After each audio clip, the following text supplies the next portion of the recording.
Saya dulu tahun 2011 riset selama setahun setiap Jumat malam ikut klub sepeda. Sepeda fiksi, ya, klubnya fiksi-fiksi. Dari jam 11 malam sampai jam 5 pagi roti bakar Edi daerah Blok F. Saya dulu gue sepeda. Hobi saya dulu itu sama anak-anak muda. Di situ saya ketemu cabai-cabean. Ya, udah tahu kan ya, kalau cowok terong-terongan. Ya, kalau bencong terong di cabai. Orang kadang bilang terong balado. Nah, cabai-cabai sendiri kata mereka ada dua jenis. Ada cabai merah, ada cabai hijau. Kalau cabai merah anak ABG yang tubuhnya rela dijamah demi pansos. Gue sih nggak apa-apa digrepe-grepein asal sama Jeffrey Nicole. Gue sih nggak apa-apa dihamilin asal sama Arya Saloka misalnya. Jadi yang penting artis yang melakukan itu. Kalau cabai hijau motifnya ekonomi. Asal disin pulsa, dibeliin BlackBerry, dibeliin BlackBerry, sekarang dibeliin handphone, dibeliin tas branded. Ya, itu cabai hijau. Habis cabai-cabean mereka bermetamorfosis jadi jamur. Apa itu jamur? Janda di bawah umur. Karena mereka dipaksa nikah, karena udah bablas, 2 bulan cerai karena emang cowoknya brengsek. Setelah itu tinggalin. Kelamaan jadi jamur, si anak butuh susu, nggak dapet nafkah dari mantan suami, mereka bermetamorfosis jadi jagung bakar. Jable tanggung baru mekar. Ya, nggak usah dihafal, nggak keluar TCPNS. Nah, kesimpulannya sama. Saya temui mereka, saya ngobrol dari hati ke hati. Jawabannya, jadi kalau Ustadz Habib selalu cerita ada anak perempuan ngefans banget sama Ana Jo gitu. Saya bilang karena memang krisis ayah mudah jatuh cinta sama lelaki perhatian. Ustadz dicintai itu kenapa? Karena dia hilang figur ayah. Maaf ya, Anies Baswedan yang sekarang sebagainya lagi kontestasi, dia tahu celah di sini. Banyak anak perempuan itu lagi fakir ayah dan dia mampu menjadi abah. Pengertiannya apa? Ada yang hilang di jiwa anak-anak kita. Nah, ketika dalam hal ini anak-anak itu ditangkap oleh predator, ayahnya nggak mau masuk dalam jiwa dia, itulah awal dari kerusakan anak remaja perempuan hari ini. Ya, makanya saya ingin katakan sama bapak-bapak sini, jika bapak punya anak perempuan tidak dekat dan anaknya, siap-siap menerima calon mantu yang menyesakkan dada. Maka kata kunci ini penting dipegang. Saya ingin sudahi pembahasan ayat ini biar bapak-bapak nggak panas ya. Sudah cukup sampai sini, minimal bapak sadar. Mengapa sih harus ayah dalam urusan sholat? Bahwa pertama pendidikan itu tanggung jawabnya ayah. Itu dulu kita garis bawahi. Nah, kenapa harus sholat? Pembahasan tentang sholat dari dalilnya sudah kita ketahui, tapi awal dari kebaikan anak kita yang hari ini jadi sorotan, anak yang ikut-ikutan. Mengapa mereka dalam hal ini mudah sekali lulusan pesantren tapi kok youtubernya pamer paha pamer aurat? Padahal dia ngakunya dulu juara musabaqah tilawatil Quran, tapi kok ternyata vulgar banget dalam urusan pacarannya. Di antaranya adalah apa firman Allah surat Maryam ayat 59. Generasi yang rusak itu cirinya sederhana. Fa khalafa min ba'dihim khalfun adha'us shalah wa taba'us syahawat. Akan muncul di belakang mereka suatu generasi yang dia mengabaikan sholat dan mengikuti hawa nafsu. Di sini ada pelajaran penting. Betapa di Jawa dalam ayat ini Allah memberitahu apa? Ketika sudah mengabaikan sholat, lihat ayatnya bukan tarkus sholat, bukan meninggalkan. Kalau sudah meninggalkan itu jelas sebagai ulama berfatwa itulah kafir. Tapi ini sholat, tapi dia tidak mukimah. Makanya pesan pertama bagi para ayah dalam urusan sholat, bukan mengajarkan sholat dengan terminologi gini, kamu udah sholat belum? No. Kamu sudah mengerjakan sholat belum? Allah tak menyuruh kita sholat dan kalimat i'malus sholat. Tapi Allah perintahkan kita aqimis sholat. Karena akan beda dampaknya antara yang mengerjakan dengan yang menegakkan. Maka kalau kita cukup mengatakan yang penting anak saya sholat, tapi kenapa perilakunya itu kok buruk? Jawabannya karena apa yang disebutkan surat Maryam 59 tadi. Bahwa Allah katakan adalah generasi rusak itu caranya mengabaikan. Mengabaikan sholat, maka dampak apa? Mengikuti hawa nafsu. Sehingga kalau ada yang sholat, tapi maksiat, yang istilah keren sekarang adalah STMJ, sholat terus maksiat jalan, ya amar ma'ruf nyambi mungkar, Ya, kenapa mereka bisa begitu? Jawabannya karena sholat yang diabaikan, sholat yang tidak mukimah, sehingga para ayah berpikirlah bahwa urusan yang menjaga akhlak mereka, pasaknya tiangnya adalah sholat yang ditegakkan. Jadi bukan yang penting mengerjakan. Karena kalau sekedar mengerjakan tidak berdampak. Makanya betapa banyak masjid yang diisi orang sholat, tapi masjid justru sering dicurigai tempat paling banyak sendal hilang. Kan gitu ya. Maaf nih kan, orang tuh kalau udah ke masjid, hati-hati selalu jaga, sini masjid udah kering. Tempat orang sholat loh. Maka ada anekdot ya, jadi sindiran buat kita sebenarnya. Kenapa di masjid nggak ada bangku kayak di gereja? Karena sendal aja hilang, apalagi bangku. Ini kan tamparan, kok bisa? Jawabannya sederhana. Karena sejatinya, apa yang membuat sampai di dalam masjid ada ketidaknyamanan, laptop khawatir hilang, karena orang bisa jadi sholat di sana, tapi tidak mencegah perbuatan keji dan mungkar, dan tidak mencegah dari perbuatan syahwat.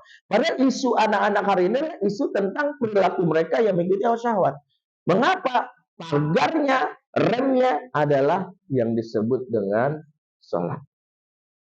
Maka sholat itu menjadi yang disebut tiang agama, karena ketika udah menyepelekan sholat, pasti rusak yang lain.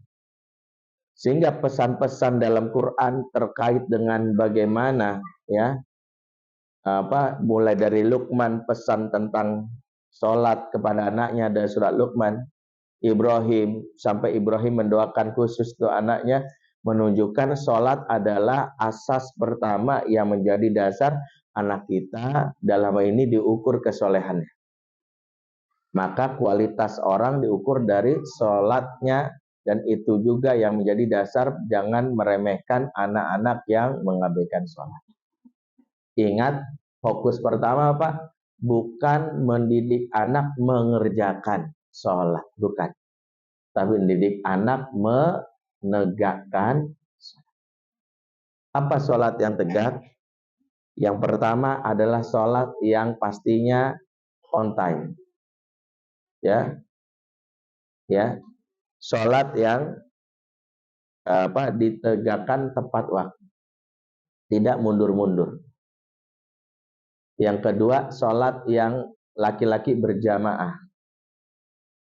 Yang ketiga, di masjid pastinya. Yang ketiga, sholat yang ditegakkan yang khusyuk, tumakninah.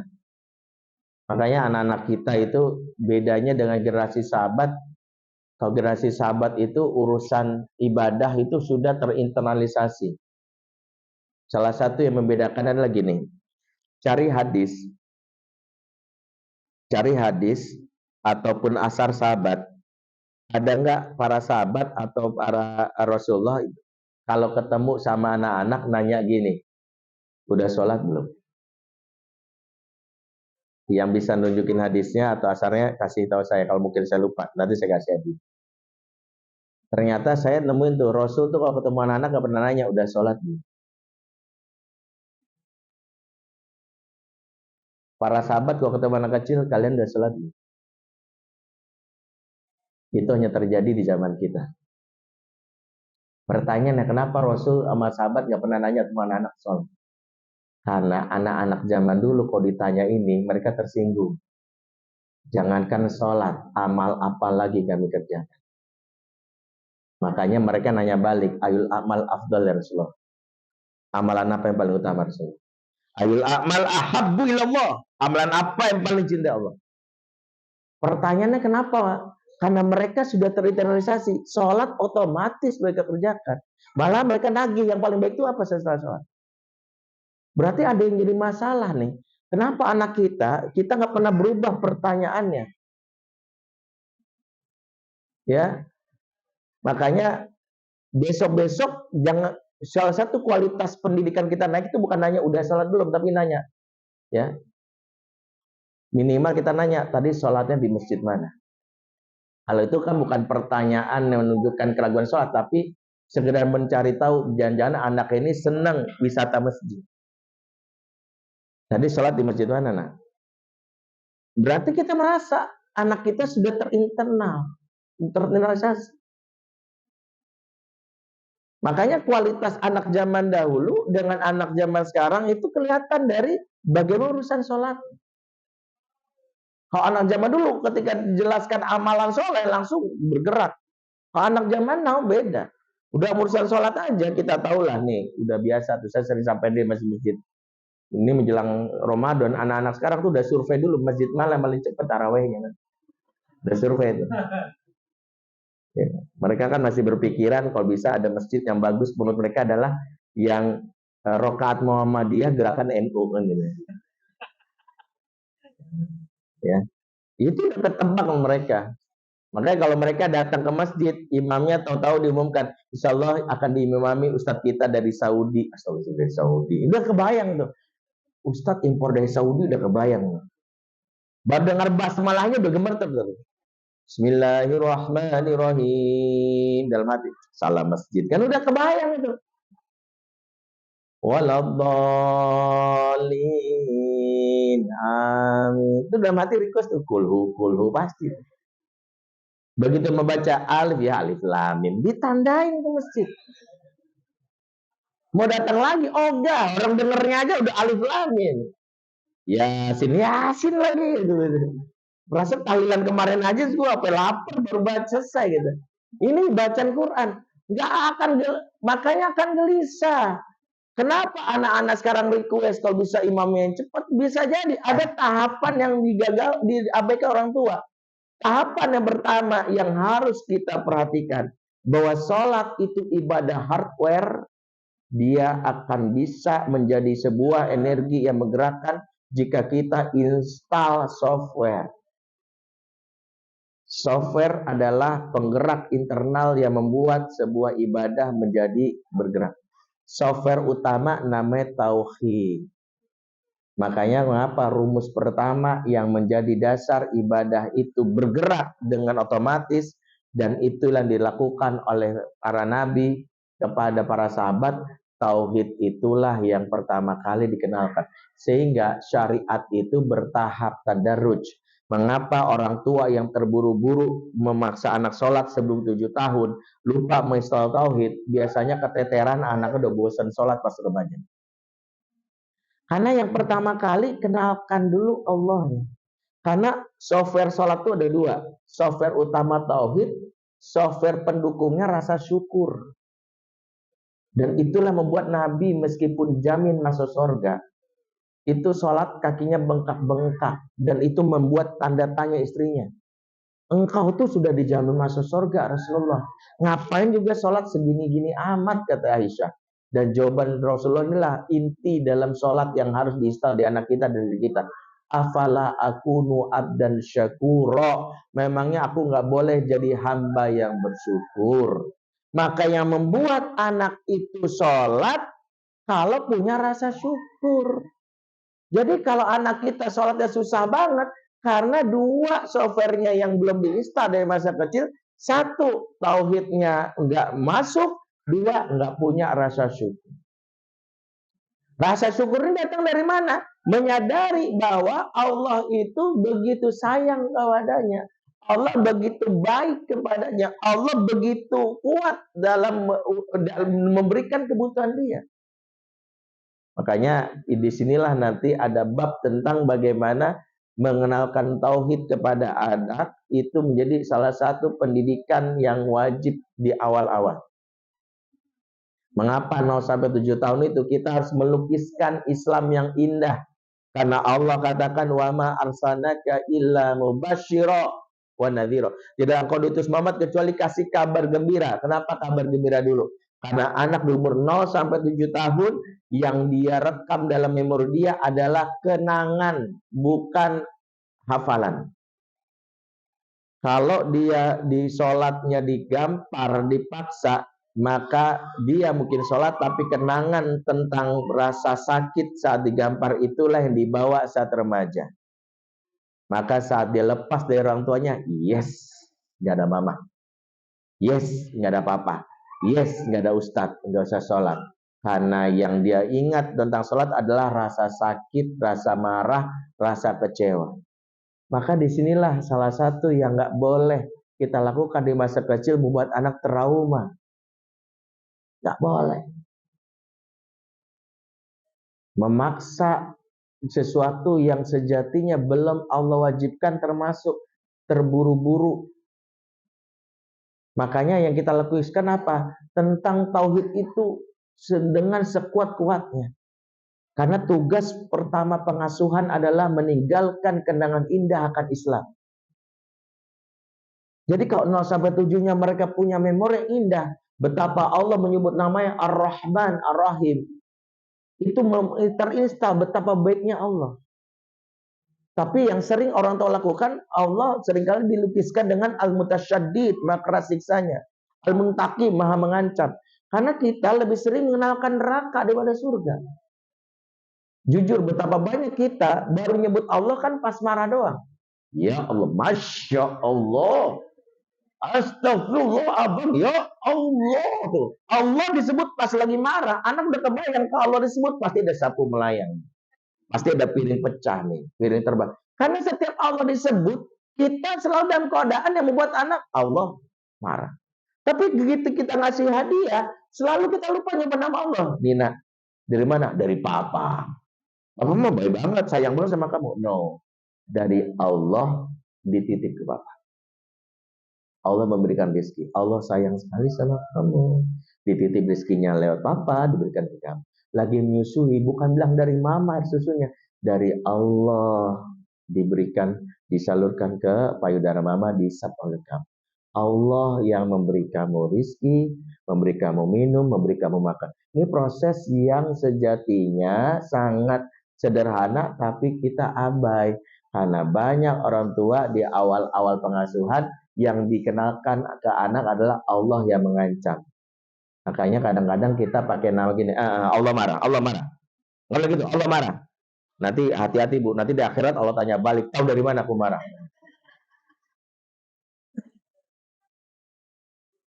Allah aja gak pernah melukiskan tentang kemarahan sama anak kecil, kita yang marah. Ini fait accompli presiden aja masuk undang-undang ITE. Apalagi fait accompli Allah dihisap nanti di akhirat.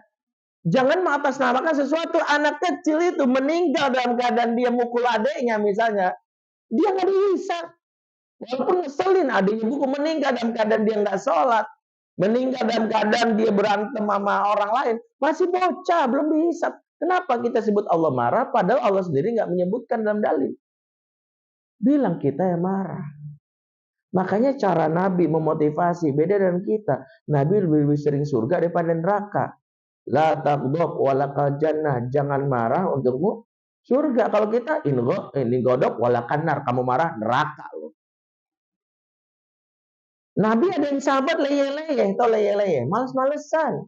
Lagi orang jihad ada sahabat males-males. Nabi katakan apa? Qumu ila jannatin arduas samawati wal ard. Bangkit kamu menuju surga seluas langit dan bumi. Sahabat lagi makan nanya, emang surga seluas langit dan bumi Rasul? Naam, kata Rasul. Dia makan sambil takjub, bah. Dahsyat luar biasa, mantul gitu. OPBGT kok zaman sekarang. Dia buang kurma nggak jadi dimakan, berangkat jihad.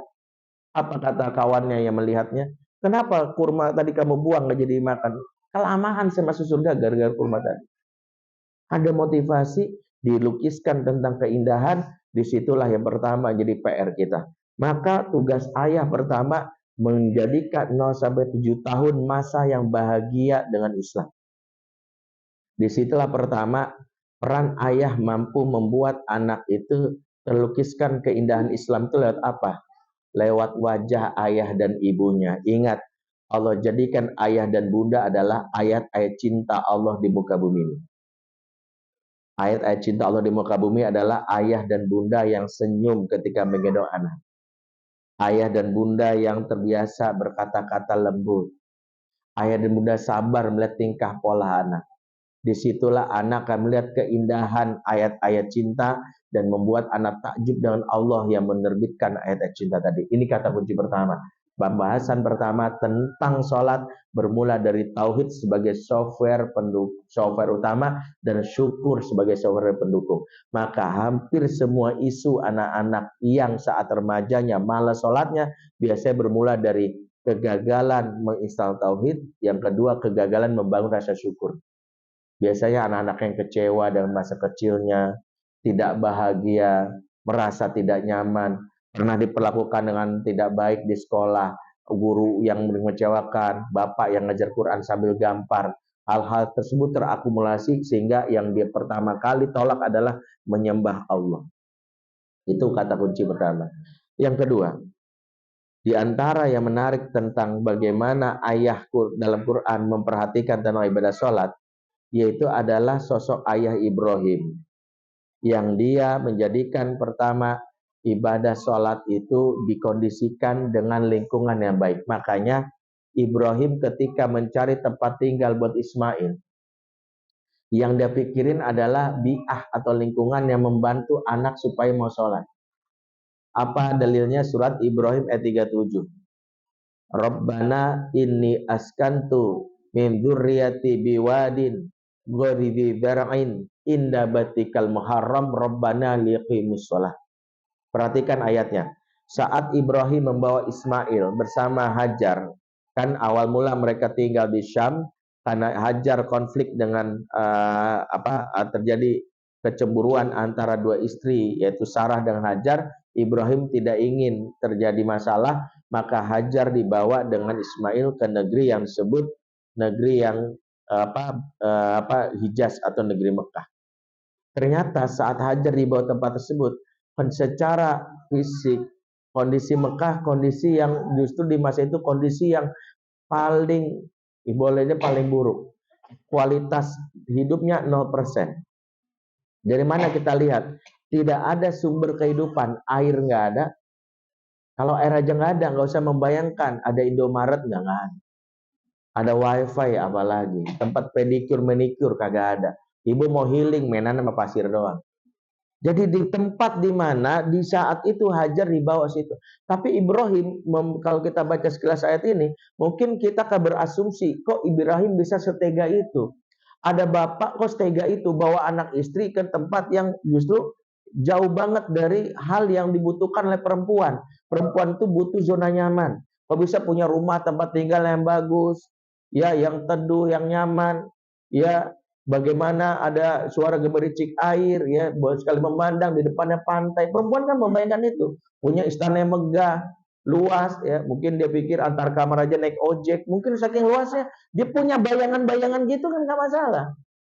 Perempuan-perempuan punya imajinasi tentang rumah karena kebutuhan perempuan malah laki berbeda kalau di syarat Quran. Laki-laki kebutuhan dia yang paling tinggi adalah seks, berkaitan dengan makanya dihadirkan para bidadari. Ke perempuan itu selalu perhiasan dan rumah. Makanya ketika Asia menghadapi gempuran dari Firaun, yang dipikirin oleh Asia itu bagaimana imajinasi dia tentang balasan surga, tentang istana. Robbi ibnili indaka baitan fil jannah. Makanya ada ulama mengatakan dari ayat Quran disimpulkan lelaki yang terbaik yang memenuhi kebutuhan dasar perempuan berkaitan perhiasan dan rumah. Tapi perempuan yang terbaik yang memenuhi kebutuhan dasar laki-laki terkait dengan seks. Itu aja sederhana. Jadi kalau perempuan, ya bapak-bapak, di antara cita-cita tertinggi di dunia itu adalah berikan rumah terbaik buat istri. Ya, berikan rumah terbaik. Saya yakin ibu-ibu nggak ada bantah di sini. Ya, berikan rumah terbaik, berikan perhiasan terbaik. Nah, berkaitan itu ternyata Ibrahim nggak bisa. Rumahnya padang pasir doang, mending ada semen, ada batako, nggak ada, padang pasir doang. Tapi kesimpulannya kalau kita ambil dari satu potong ayat, kita akan berasumsi ini bapak yang tega. Ibrahim punya visi yang panjang. Dia sebutkan mengapa dicari tempat tinggal kok gini amat. Inda baitikal muharram, asal dekat dengan rumahmu. Terus kenapa kok dekat rumah Allah? Rabbana liqimus shalah. Ya Allah, jadikanlah anakku penegak sholat. Ternyata Ibrahim mencari tempat tinggal itu lebih mikirin dampak kepada ibadahnya anak. Ternyata dia pikir nggak apa-apa nyari tempat kasar sekarang itu di ujung Berung, jauh dari peradaban, asal dekat dengan rumah Allah. Maka Ka'bah dibangun sejak zaman Nabi Adam dan asasnya masih ada sampai ke saat Ibrahim datang. Disitulah disebut bahwa Makkah Mubarakah. Ya, di situ sebutkan inna awala baitin wudilinnas lalladzi bi Bakkah mubarakan. Ya, sesungguhnya rumah ibadah yang mula-mula ditempati adalah Mekah yang berkahi. Di situ adalah Ka'bah. Jadi Ibrahim membawa lebih berpikir, gak apa-apa tempatnya mungkin tandus, kering, tapi dekat dengan rumah Allah. Karena dekat dengan Allah adalah syarat pertama buat anak mau sholat. Maka kegagalan kedua dalam pengasuhan selain gagal menginstal tauhid, gagal nyari lokasi. Ternyata lokasi nyari rumah itu diajarkan dalam Islam. Nyari lokasi rumah itu jangan berpikir yang penting dekat mall, yang penting bebas banjir, security system, ya kepleset nyampe Jakarta dekat jalan tol. Enggak. Doa kalau kita nyari tempat tinggal seperti doanya Nabi Nuh saat terombang-ambing pada saat dia di tengah guncangan air dahsyat. Tahu doanya? Robi anzilni munzalan mubarakan wa anta khairul munzilin. Maka yang belum punya rumah atau pengen nambah rumah, baca doa ini. Ya Allah, tempatkanlah aku di tempat yang diberkahi. Di antara ciri tempat diberkahi adalah dekat masjid. Jadi salah milih tempat itu kalau lebih dekat mall. Maaf nih. Karena Nabi yang katakan, khairul biqai al-masajid wa syarul biqai al-aswaq. Sebaik-baik tempat adalah masjid, seburuk-buruk tempat adalah mall atau pasar. Jadi yang justru harus dievaluasi. Kalau milih tempat tinggal berpikirnya lebih dekat ke mall daripada ke masjid. Anak terlatih jadi Abdul Butun, hamba perut, dibandingkan jadi Allah, ya menjadi hamba Allah. Jadi kata kuncinya, yang kedua jangan salah milih lokasi. Ini nggak ada urusan dengan feng shui. Maka bapak-bapak kalau nyari tempat tinggal, pertama Pak lagi nyari tempat tinggal nih. Pertanyaan pertama ke developer itu bukan hanya apa fasilitas security sistemnya ada nggak? Enggak. Jadi kalau dia berkoar-koar, kami gini, tanya satu aja. Di sini masjidnya sebelah mana, Mas? Kalau dia bilang, insya Allah Pak, kami akan bangun masjid di sini ya mungkin 30 tahun lagi. Saya keburu mati, Mas. Keburu mati saya. Udah cari yang lain dah.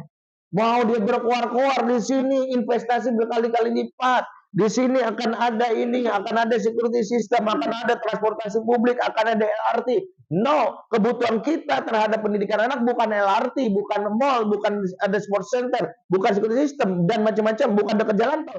Ada masjid atau enggak. Makanya ibu-ibu juga komunikasi ke suami. Aku tuh udah nyari sini nggak ada masjidnya, Mas.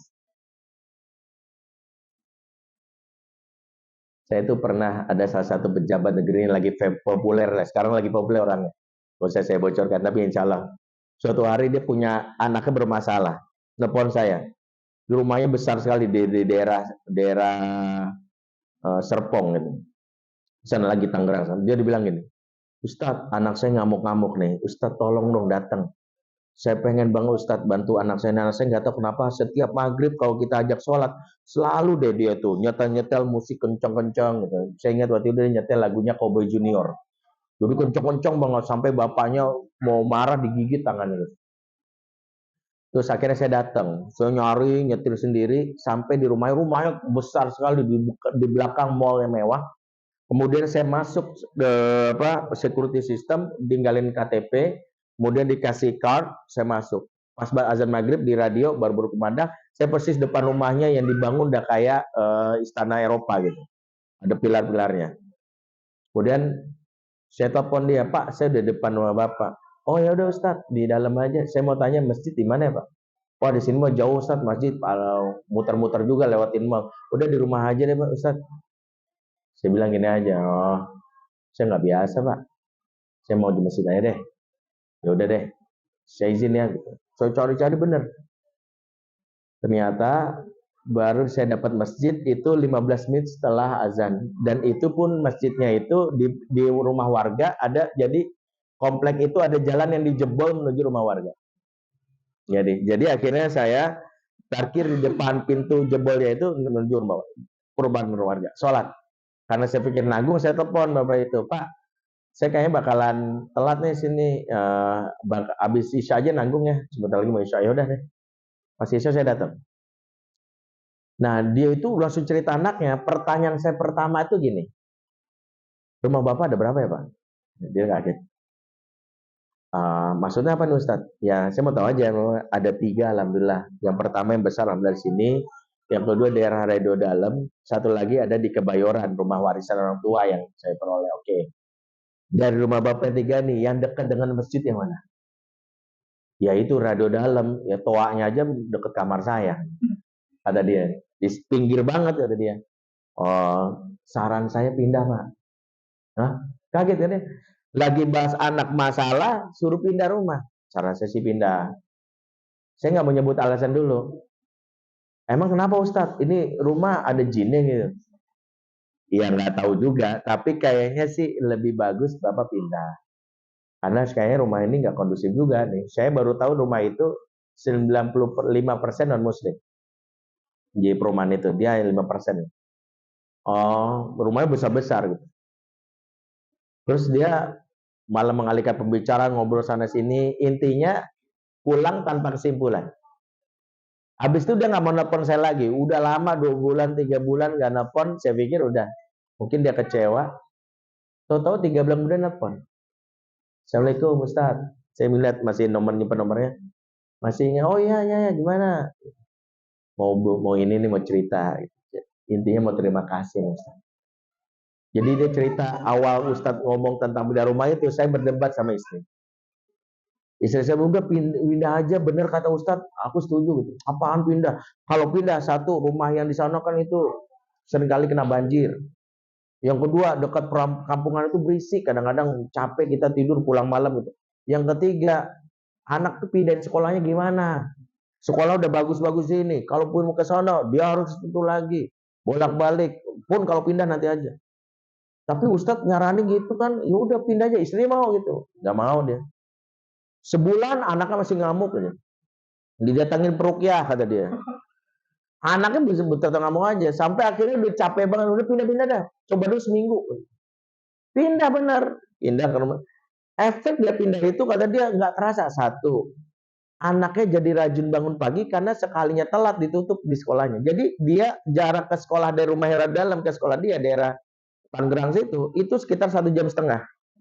Jadi kalau dia masuknya 7:30, dia harus berangkat startnya dari jam 6. Sebelum jam 6 dia harus sudah bangun subuh dulu. Tapi gara-gara itu anaknya jadi rajin sholat. Yang kedua adalah dia akan anaknya yang kedua dia sendiri akhirnya jadi terbiasa berjamaah di masjid. Selama ini kan di rumah. Kenapa? Ya malu juga, toanya di samping kamar gitu. Kan mau nggak mau datang ke masjid. Yang ketiga, dan ini efek yang dirasakan apa? Anak-anak saya kalau pulang sekolah dijemput sama supir, selama ini pulang tidur, main, dengerin musik. Dan ini karena rumahnya di samping ada masjid, masjidnya ada TPA. TPA kan biasa, rame-rame ada anak seumuran dia. Akhirnya dia penasaran, ikut juga.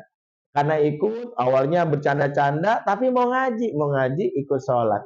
Ujung-ujungnya anaknya mau ibadah, mau sholat, karena dapat lingkungan yang baik.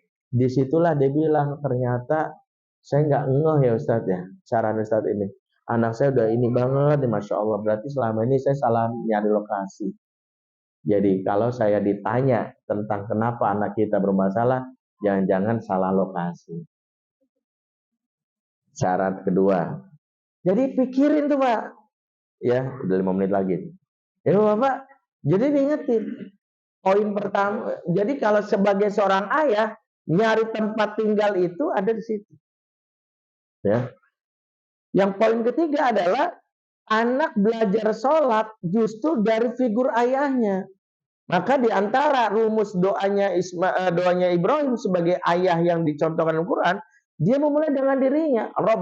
Rabbij'alni muqimas sholati wa min zuriati.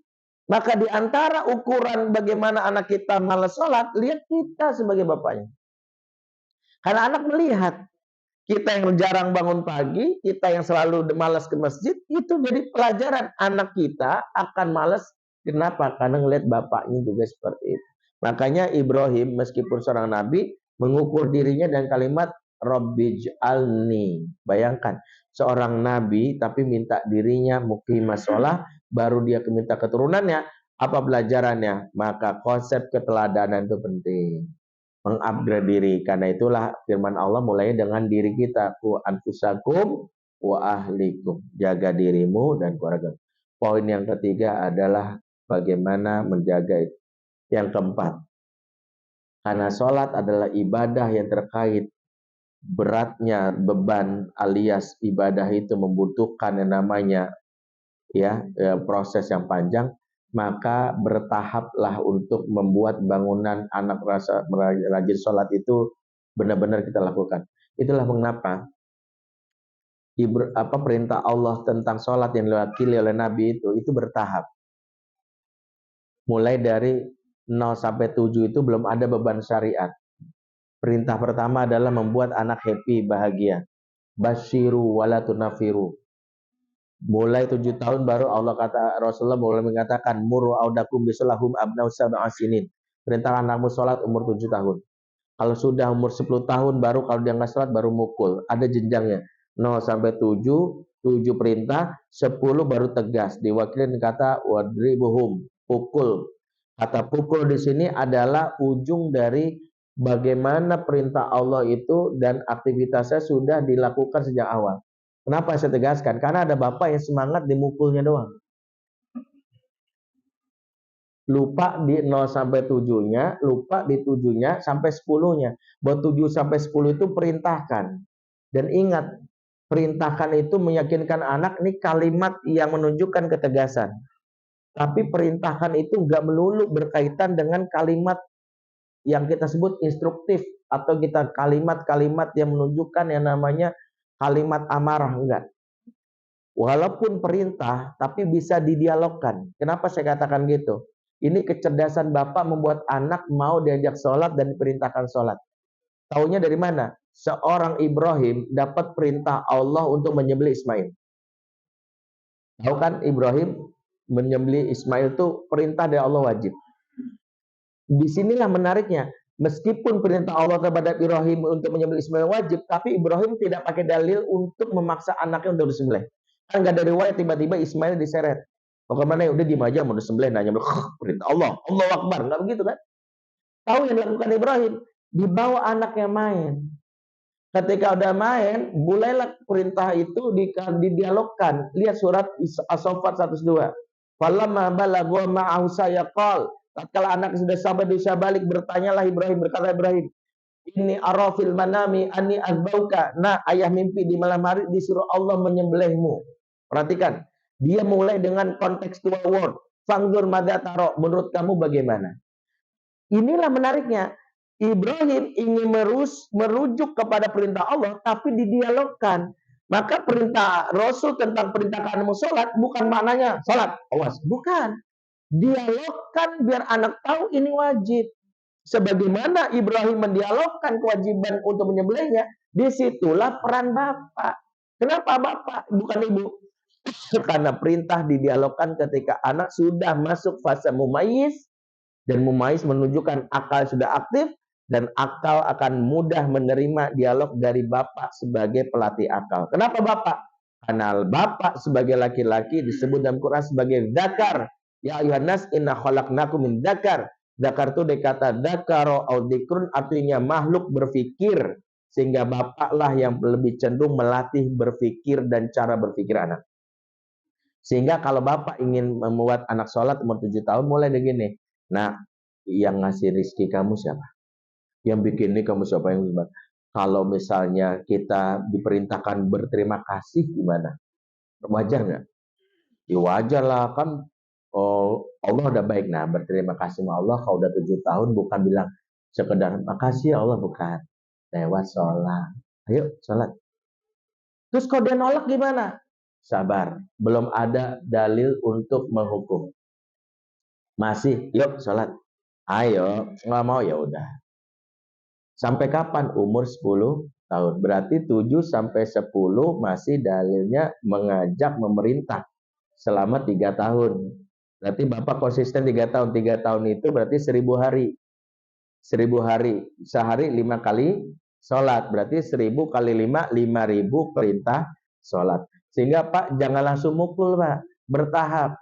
Nah sholat yuk. Nggak mau. Kamu masih punya jatah 4999 lagi gitu. Jadi jangan tabuk aja, ya mau semangat nabuk sih namanya, pengen gampar aja.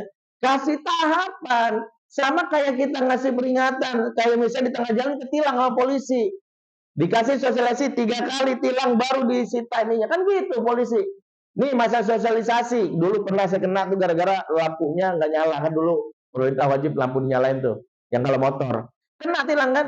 Wah Pak, saya nggak tahu. Oke, peringatan pertama ya Pak. Besok nih, ini kita sosialisasikan dulu.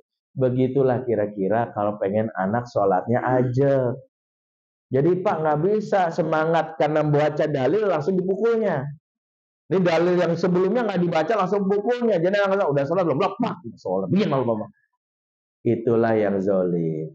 Islam agama ajarkan tahapan sehingga pondasi lingkungannya persiapkan.